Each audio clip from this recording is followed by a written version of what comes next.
Hello everyone, welcome to కథల సవ్వడి. ఈ వీడియోలో నేను అందమైన ముగ్గు వేస్తూ మీకు ఒక ఆసక్తికరమైన కథను షేర్ చేస్తున్నాను. అర్జున్ శాలిని వినేలా తను ఫోన్లో ఫ్రెండ్తో మాట్లాడుతున్నట్టు యాక్ట్ చేస్తూ ఉంటాడు.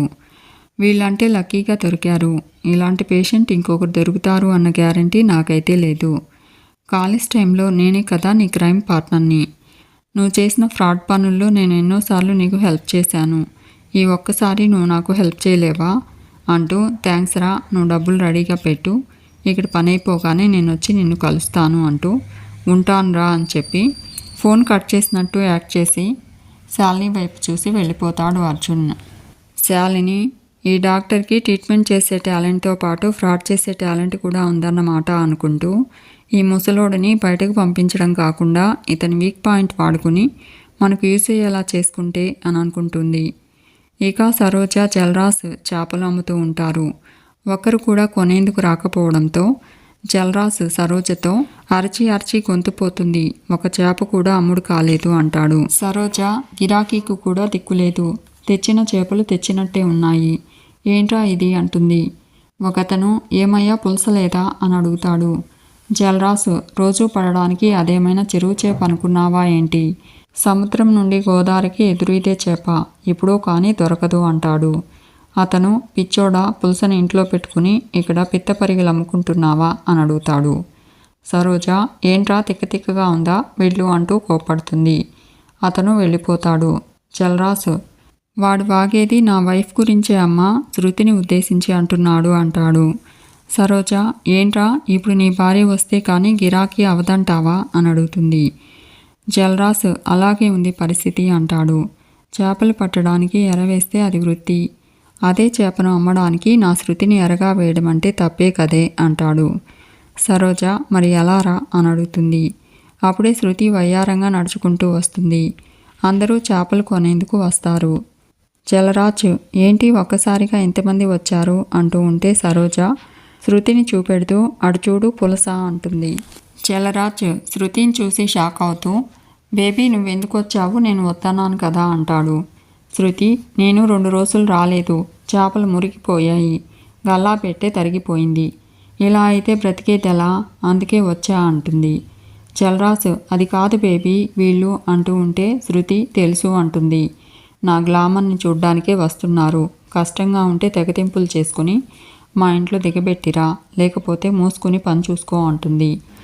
ఒకతను శృతిని చూస్తూ, ఈ చేపను చూస్తేనే ఇంత అందంగా ఉంది, తింటే ఇంకెంత రుచిగా ఉంటుందో అంటూ ఉంటే శృతి, నోరు ముయ్యి, లేకపోతే చేప ముళ్ళు తెగిపోద్ది అంటుంది. అతను వెళ్ళిపోతాడు. అందరూ చేపలు కొనుక్కొని శృతికి డబ్బులిచ్చి వెళ్ళిపోతూ ఉంటారు. సరోజ హ్యాపీగా ఫీల్ అవుతూ జల్రాజ్తో, ఎంతైనా నీ భార్య కాలు భలే ఉందిరా, మొత్తం చేపలు అరగంటలో అమ్ముడైపోయాయి అంటుంది. జల్రాజ్ శృతి లేకపోవడం చూసి గల్లా పెట్టి కూడా ఖాళీగా ఉండడంతో షాక్ అవుతాడు. సరోజ, రే అది మళ్ళీ మొత్తం నొక్కేసిందిరా, వారం రోజుల నుంచి ఇదే తంతు, చిల్లి గవ్వ కూడా ఇవ్వట్లేదు, ఈరోజు మాత్రం ఊరుకోను, పద తేల్చేద్దామంటుంది. జల్రాజ్, పదమ్మ అటో ఇటో తేల్చేద్దామంటూ సరోజ్తో కలిసి ఇంటికి బయలుదేరతాడు. ఇక అర్జున్ మిర్రర్లో చూసుకుంటూ, నా గెస్ ప్రకారము శాలిని నన్ను వెతుక్కుంటూ రావాలి, ఇంకా రాలేదేంటి అని అనుకుంటూ ఉంటాడు.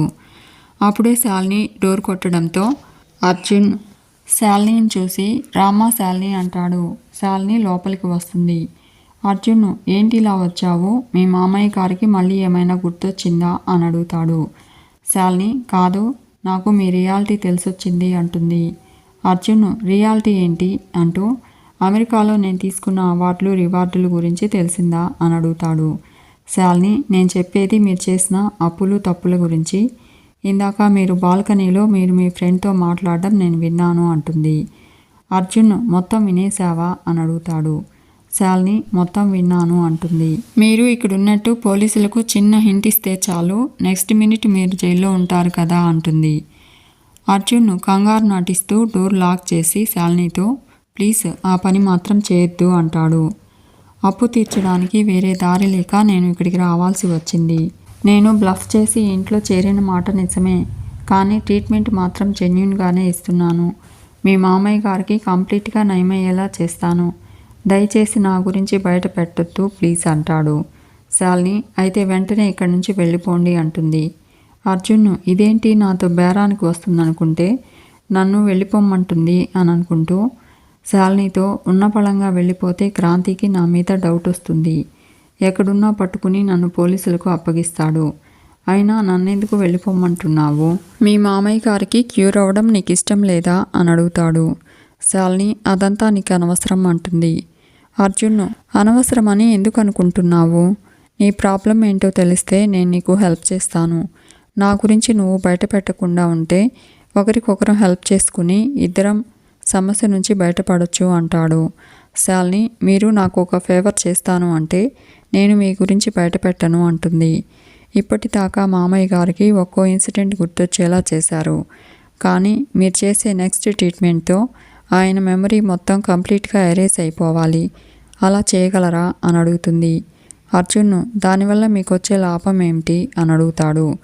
శాలిని నాకొచ్చే లాభం గురించి కాదు, మీకొచ్చే లాభం గురించి ఆలోచించండి.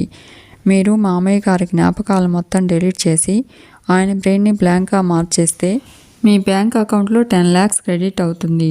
చేయగలరా లేదా అని అంటూ నా ఫ్యామిలీ ప్రాబ్లమ్ని మీరు తీర్చగలిగితే మీ ఫైనాన్షియల్ ప్రాబ్లమ్ని నేను తీరుస్తాను అంటుంది. అర్జున్ అయితే 15 లక్షలు కావాలి అంటాడు. నా అప్పు మొత్తం తీరాలి అంటే 10 లక్షలు సరిపోవు, 15 లక్షలు ఇస్తాను అంటే చేస్తాను అంటాడు.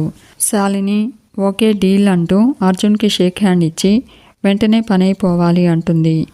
అర్జున్ వెంటనే కుదరదు అని చెప్పి దానికోసం కొన్ని అరేంజ్మెంట్స్ చేసుకోవాలి అంటాడు. ఒక స్పెషల్ ఇంజెక్షన్ ఇవ్వాలి, షాక్ ట్రీట్మెంట్ కూడా ఇవ్వాలి. అదంతా ఇక్కడ చేయడం కుదరదు. ఎలాగూ ఆయన్ని వేరే ప్లేస్కి తీసుకెళ్తానని చెప్పాను కదా, అక్కడ చేయడానికి ట్రై చేస్తాను అంటాడు. శాలిని ట్రై చేయడం కాదు, వెంటనే పని అవ్వాలి అని చెప్పి అర్జున్ ఫోన్కి తమ గెస్ట్ హౌస్ లొకేషన్ని షేర్ చేసి మీకు మా గెస్ట్ హౌస్ లొకేషన్ని షేర్ చేస్తున్నాను, అక్కడ ఎవరు ఉండరు, మామయ్య గారిని అక్కడికి తీసుకురండి, మీకు కావలసినవన్నీ అక్కడికే తెప్పించండి, నేను ముందుగా వెళ్ళి గెస్ట్ హౌస్లో వెయిట్ చేస్తాను, మీరు త్వరగా వచ్చేయండి, ఇంకెవరిని వెంట రానివ్వకండి అంటుంది. అర్జున్ డన్ అంటాడు. శాలిని వెళ్ళిపోతుంది. ఇక చంద్రకళ రెడీ అయ్యి విరాట్తో సింధూరం పెట్టమని అడుగుతుంది.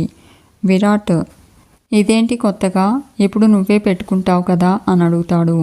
చంద్రకళ రొమాంటిక్గా బిహేవ్ చేయను అని తిడతావు, ఛాన్స్ ఇస్తే యూస్ చేసుకోవు, ఎలా బావా నీతో అని అడుగుతుంది. భర్త చేత్తో నుదుట సింధూరం పెట్టుకుంటే ఆ భార్యకు ఎంత సంతోషంగా ఉంటుందో తెలుసా అని అడుగుతుంది. విరాట్ తెలీదు, నేనెప్పుడు పెట్టలేదు కదా అంటాడు. చంద్రకళ ఇప్పుడు పెట్టు తెలుస్తుంది అంటుంది.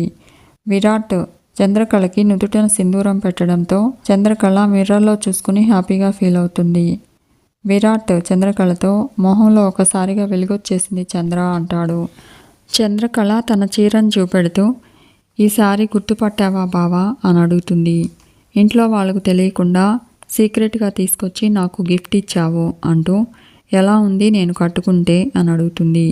విరాట్ నువ్వు కట్టుకున్నందుకు చీర బాగుంది, చీర కట్టుకున్న నిన్ను చుట్టుకుంటే నాకు బాగుంటుంది అంటూ చంద్రకళని హక్ చేసుకుంటాడు విరాట్. చంద్రకళ బావా వదులు, ఎవరైనా చూస్తే బాగోదు అంటుంది. విరాట్ డోర్ వేసే ఉంది కదా అంటాడు. చంద్రకళ వదులు బావా అంటూ ఉంటే విరాట్ సింధూరం పెట్టు, చీర ఎలా ఉందో చెప్పు అని నన్ను టెంప్ట్ చేసి ఇప్పుడు వదలమంటావేంటి అంటూ నిజంగా ఈ చీరలో ముద్దబంతిలా ఉన్నావు, ముద్దొచ్చేస్తున్నావు అంటాడు. చంద్రకళ అవతల చాలా పనులున్నాయి బావా అంటుంది. విరాట్ చంద్రకళకి ముద్దు పెట్టబోతూ ఉంటే అప్పుడే అర్జున్ డోర్ కొడతాడు. విరాట్ కరెక్ట్ టైంకి డిస్టర్బ్ చేస్తారు అంటూ ఉంటే చంద్రకళ డోర్ ఓపెన్ చేస్తుంది. అర్జున్ లోపలికి వచ్చి శాలిని తనతో డీల్ కుదుర్చుకున్న విషయం చెప్తాడు. విరాట్ ఎంత దుర్మార్గురాలు, తన గుట్టు బయటపడకుండా ఉండడం కోసము మా నాన్న ప్రాణాలతో ఆడుకుంటుందా, అలాంటి పిశాచిని అస్సలు వదలకూడదు, ఇప్పుడే వెళ్ళి అంటూ వెళ్ళబోతూ ఉంటే చంద్రకళ ఆవేశపడకు బావా అంటుంది. ఇంకో 2 గంటలు ఓపికగా ఉంటే శాలిని తన పాపాల చిట్టా బయటపెడుతుంది. అదంతా క్రాంతి చూస్తే చాలు, తనే వెయ్యాల్సిన శిక్ష వేస్తాడు. ఇలాంటి టైంలో ఆవేశపడితే మన ప్లాన్ బెడిసి కొడుతుంది అంటుంది. అర్జున్ అవును విరాట్ గారు, మన ప్లాన్ గురించి తనకు ఎలాంటి హింట్ ఉండకూడదు అంటాడు. విరాట్ ఈ ప్లాన్ ఎలా అయినా సక్సెస్ అవ్వాలి, ఆ శాలిని గురించి బయటపడితేనే మా ఇంట్లో వాళ్లకు చంద్ర విలువ తెలుస్తుంది, అందరూ తనను అర్థం చేసుకుని అభిమానిస్తారు అంటాడు. అర్జున్, ఈ రోజుతో చంద్రగారి కష్టాలన్నీ తీరిపోతాయి, మీరేం కంగారు పడకండి అంటాడు. చంద్రకళ, నెక్స్ట్ ఏం చేయబోతున్నారు అర్జున్ గారు అని అడుగుతుంది. అర్జున్ను, శాలిని రఘురాం గారిని గెస్ట్ హౌస్కి తీసుకురమ్మని లొకేషన్ ఫిక్స్ చేసింది. ఆల్రెడీ శాలిని అక్కడికి వెళ్ళిపోయింది అంటాడు. విరాట్ చంద్రకళతో, నువ్వు అర్జున్తో పాటు వెళ్ళి గెస్ట్ హౌస్లోకి వెళ్లకుండా బయట వెయిట్ చెయ్యి. నేను క్రాంతిని తీసుకొచ్చే టైంకి నువ్వు ఎంటర్ అయ్యి శాలిని డాక్టర్ కలిసి ఏదో చేస్తున్నారని నువ్వు కనిపెట్టినట్టు మాట్లాడి శాలిని రెచ్చగొట్టు. అప్పుడు శాలిని ఓపెన్ అప్ అయి మాట్లాడుతుంది, క్రాంతి ముందు దొరికిపోతుంది అంటాడు. చంద్రకళ, అలాగే బావా అంటుంది. విరాట్ అర్జున్తో, నానం తీసుకుని ముందు మీరు బయలుదేరండి, నేను క్రాంతిని ప్రిపేర్ చేసి తీసుకొస్తాను అంటాడు. అర్జున్ చంద్రకళ హాల్లోకి వస్తారు. ఇక క్రాంతి ఫోన్ మాట్లాడి శాలినిని పిలుస్తూ ఉంటాడు. కామాక్షి శాలిని ఇంట్లో లేదని చెప్పడంతో క్రాంతి తనకు కావాల్సిన డాక్యుమెంట్స్ని తన రూమ్లో వెతుకుతూ ఉంటాడు. విరాట్ క్రాంతి దగ్గరకు వచ్చి, మినిస్టర్ గారు పిఏ ఫోన్ చేశారు, నీ బిజినెస్ గురించి మాట్లాడి ఒక పర్సన్ని పంపిస్తానని చెప్పారు, మన గెస్ట్ హౌస్లో మీటింగ్ అరేంజ్ చేశారు, మనం అక్కడికి వెళ్ళాలి అంటాడు. క్రాంతి, అలాగే అన్నయ్య, కానీ నేను డాక్యుమెంట్స్ వెతుకుతున్నాను, ముంబై కంపెనీ వాళ్ళకి పంపించాలి, కాసేపు వెయిట్ చేస్తావా అని అడుగుతాడు. విరాట్, నేను బయట ఉంటాను, వచ్చేయి అని చెప్పి వెళ్ళిపోతాడు. ఇక రఘురామ్తో పాటు శ్యామల కూడా బయలుదేరుతూ ఉంటే శ్యామలతో ఇంట్లోనే ఉండి తన కోసం బీరకాయ పప్పు కర్రీ చేయమని అడగడంతో శ్యామల అలాగే అంటుంది. రఘురామ్కి తోడుగా జగదీశ్వరి వెళ్తానడంతో విరాట్ చంద్రన్ను పంపిద్దామంటాడు. శ్యామల తనేం అక్కర్లేదు అంటూ ఉంటే విరాట్, చంద్ర ఇక్కడే ఉంటే నేను ప్రకాష్ గారు పోడుతున్నారు అన్న కుళ్ళుతో నువ్వు చేసే బీరకాయ పప్పుని ఎలాగైనా పాడు చేయాలని చూస్తుంది, అందుకే తను నాన్నతో వెళ్తేనే బెటర్ అంటాడు. శ్యామల, సర్లే వెళ్ళనివ్వు అంటుంది. విరాట్ చంద్రకళతో, ఇదిగో చంద్ర, నిన్ను పంపిస్తున్నాం కదా అని అక్కడ ఓవర్ యాక్షన్ చేయకు, బుద్ధిగా వెళ్ళి బుద్ధిగా వచ్చేయి అంటాడు. ఇక విరాట్ క్రాంతి ఇచ్చిన టాబ్లెట్స్ చూస్తూ, ఈ టాబ్లెట్స్ ఏంటి అని అడుగుతాడు. క్రాంతి, అదే నాకు అర్థం కావడం లేదన్నయ్యా, నేనైతే అవి ఇక్కడ పెట్టలేదు, శాలిని ఏమైనా పెట్టుంటుందా అని అడుగుతాడు. క్రాంతి విరాట్ డాక్టర్ని కలుస్తారు. క్రాంతి డాక్టర్కి టాబ్లెట్స్ ఇచ్చి, ఇవి దేనికి వాడతారో చెప్పగలరా అని అడుగుతాడు. డాక్టర్, సార్ ఇవి డేంజరస్ కాంబినేషన్ అండి, ఎవరో పూర్తిగా మెమరీ ఎరేజ్ చేసే ప్రయత్నం చేస్తున్నారు అంటాడు. గెస్ట్ హౌస్లో రఘురామ్ సోఫాలో నిద్రపోతూ ఉంటాడు. అర్జున్ శాలినితో, నువ్వు కోరుకున్నట్టుగానే మీ మామయ్య గారికి పూర్తిగా మెమరీ లాస్ అయ్యేలా చేసే పూచి నాది అంటాడు. అప్పుడే చంద్రకళ రావడంతో శాలిని షాక్ అవుతుంది. మీకు ఈ వీడియో నచ్చితే లైక్ చేయండి, షేర్ చేయండి, తప్పకుండా సబ్స్క్రైబ్ చేసుకోండి. Thanks for watching.